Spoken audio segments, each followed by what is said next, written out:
કલ્યાણપુરા ગામે ડીજેના તાલે ગણેશ વિસર્જન કરાયું। સમગ્ર દેશમાં હર્ષોલ્લાસ સાથે ગણેશ ઉત્સવનો પ્રારંભ થયો ત્યારે ગણેશ વિસર્જન યાત્રા નીકળી રહી છે। ત્યારે માત્ર શહેર જ નહીં પણ ગ્રામ્ય વિસ્તારોમાં પણ ગજાનન ગણેશોના દિવસેને દિવસે અનોખો મહિમા વધ્યો છે। તો આવો આ ગણેશ ઉત્સવ પર રાધનપુરના કલ્યાણપુરા ગામ પર કરીએ એક નજર। રાધનપુર તાલુકાના કલ્યાણપુરા ગામ ખાતે શ્રી શિવ યુવક મંડળ દ્વારા ગણેશ ઉત્સવની ભક્તિમય માહોલમાં ઉજવણી કરવામાં આવી।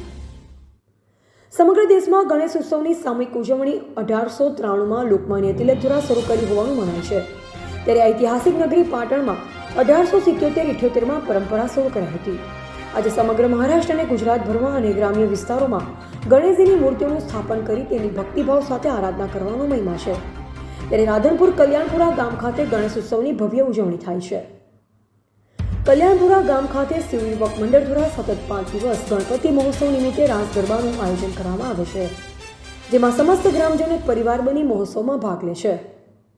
શિવ યુવક મંડળ કલ્યાણપુરા દ્વારા 5 દિવસ રાસ ગરબા આયોજનમાં ચા પાણી નાસ્તા સહિત અનેક વેશભૂષા ધારણ કરી ભવ્ય આયોજન કરી મહોત્સવ ઉજવે છે। કલ્યાણપુરા શિવજી મંદિરથી રામજી મંદિરથી લઈ સમગ્ર ગામની અંદર ડીજેના તાલે ગણપતિ વિસર્જન કરવા મોટી સંખ્યામાં ગ્રામજનો ગણેશ ઉત્સવની પાલખી યાત્રા સાથે ભવ્ય ઉજવણી કરવામાં આવે છે, જેમાં શ્રદ્ધાળુઓને પૂજા અર્ચના અને દર્શનનો લાભ લઈ ધન્યતા અનુભવી હતી।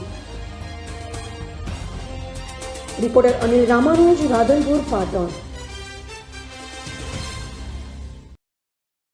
કલ્યાણપુરા ગામ ખાતે છેલ્લા 7 વર્ષથી ગણપતિ ઉત્સવનું આયોજન કરવામાં આવે છે, તેમાં સૌ ગામજનોનો સાથ સહકાર છે અને રાત્રિ દરમિયાન 5 દિવસથી ગરબા કરવામાં આવે છે। તેમાં ગ્રામજનો સૌ સભ્યો સાથે મળીને અમે ગરબાનું આયોજન કરીએ છીએ અને તે દરમિયાન આરતીમાં થાળ, પ્રસાદી અને તે બધી વ્યવસ્થા કરવામાં આવે છે।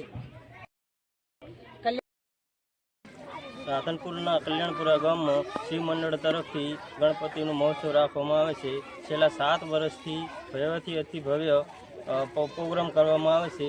આજે 5 દિવસ પૂરા થયા અને ડીજેનો પણ રાસ ગરબાનું ઓલું રાખેલ છે। બોલો ગણપતિ દાદાની જય। રાધનપુર તાલુકાના કલ્યાણપુરા ગામ ખાતે શિવ મંડળ દ્વારા અહીંયા ભવ્યથી અતિ ભવ્ય ગણપતિનું આયોજન કરવામાં આવે છે। છેલ્લા સતત 7 વર્ષથી 7મા વર્ષે અમે ઉજવણું કરી દીધું હતું અને આ વખતે અમે 5 વર્ષનો નિયમ લીધો છે। ગણપતિ દાદાને 5 વર્ષ અમે બેસાડી અને વરઘોડું આજે અમારે 5મો દિવસ પૂરો થયો છે। ડીજેના તાલથી સર્વ ગામજનો અને યુવાનો મંડળ તરફથી અમને ખૂબ સહયોગ અને સાથ મળે છે, તેથી અમે ભવ્યથી અતિ ભવ્ય વરઘોડું શિવના મંદિરથી આખા ગામની ગલીએ ગલીએ કાઢીએ છીએ અને ગામનો પણ ખૂબ સહયોગ અને સાથ અમને છે, તેથી અમારું વરઘોડું અતિ ભવ્યથી ભવ્ય નીકળે છે। બોલો ગણપતિ બાપ્પા મોરયા, અરે ઘીના લાડુ મોરયા, ગણપતિ બાપ્પા મોરયા, બોલીએ ગણપતિ દાદાની જય।